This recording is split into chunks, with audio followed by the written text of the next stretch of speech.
युवाओं का देश कहे जाने वाले भारत में हर वर्ष 30 लाख से ज्यादा युवा ग्रेजुएट या पोस्ट ग्रेजुएट की पढ़ाई पूरी करते हैं और ऐसे हर 3 युवा ग्रेजुएट्स में से एक बेरोजगार रह जाता है, यानी 1/3 लोग बेरोजगार रह जाते हैं। देश की आबादी के लगभग 11% यानी करीब 12 करोड़ लोगों को नौकरियों की तलाश है। सबसे चिंता की बात यह है कि इनमें पढ़े लिखे युवाओं की तादाद ही सबसे ज्यादा है। बेरोजगारों में 25% युवा 20 से 24 वर्ष की उम्र के हैं, जबकि 25 से 29 वर्ष की उम्र वाले युवाओं की संख्या 17% है। बेरोजगारों में 10वीं या 12वीं कक्षा तक पढ़ने वाले युवाओं की संख्या 15% यानी लगभग 2 करोड़ 70 लाख है। यहां तक कि तकनीकी शिक्षा हासिल करने वाले देश के 16% युवा भी बेरोजगारों की लिस्ट में शामिल हैं। इसके अलावा हमारे पास सन 2013 और 14 की मिनिस्ट्री ऑफ लेबर की एक रिपोर्ट है जो ये कहती है कि हमारे देश में 18 से 29 वर्ष की उम्र के ग्रेजुएट्स और उससे ज्यादा पढ़े लिखे युवाओं में बेरोजगारों की संख्या 28% है।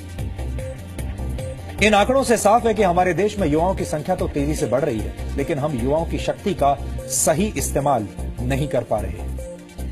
ये एक दुखद विडंबना है कि हमारे देश में हर वर्ष पढ़ाई पूरी करने वाले 30 लाख युवाओं में से 10 लाख बेरोजगार रह जाते हैं। इन युवा बेरोजगारों के पास छोटी मोटी नौकरी करने का ही विकल्प बचता है, इसके अलावा कोई रास्ता नहीं होता और इनमें से ही एक विकल्प है सरकारी दफ्तर में चपरासी बन जाना। हमारे पास देश के 3 राज्यों महाराष्ट्र, गुजरात और मध्य प्रदेश से देश को चिंता में डालने वाली तस्वीरें आई हैं। इन तीनों ही राज्यों में चौथी और 10वीं पास की योग्यता वाली नौकरी के लिए इंजीनियर्स और पीएचडी होल्डर्स अप्लाई कर रहे हैं। महाराष्ट्र में हमाल यानी बोझा ढोने वालों की नौकरी के 5 पदों के लिए 2424 उम्मीदवारों के आवेदन मिले हैं।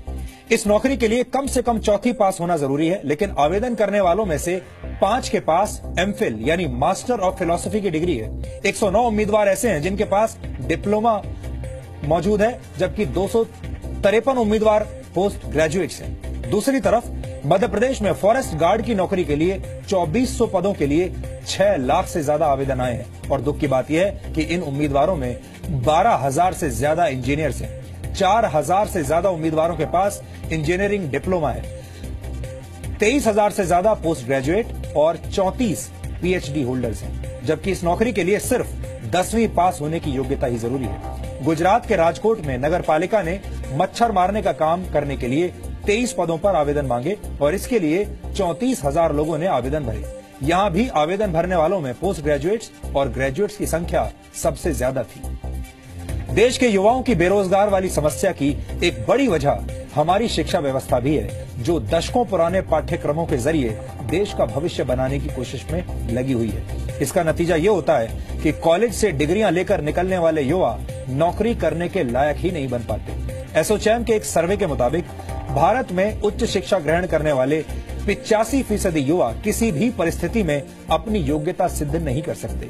इस सर्वे में 47% शिक्षित युवा रोजगार के लिए अयोग्य माने गए, जबकि 65% युवा क्लर्क का काम भी नहीं कर सकते और कॉलेज की पढ़ाई पूरी कर चुके 97% युवा अकाउंटिंग का काम सही तरीके से नहीं कर सकते। यहां तक कि देश के उच्च शिक्षित युवाओं में से 90% को काम चलाऊ अंग्रेजी भी नहीं आती। देश में शिक्षा की गुणवत्ता का अंदाजा लगाने के लिए ये आंकड़े मददगार साबित हो सकते हैं। अब आप खुद ही सोचिए कि जब देश के पढ़े लिखे युवाओं की योग्यता का स्तर ऐसा होगा तो उन्हें कैसी नौकरी मिलेगी।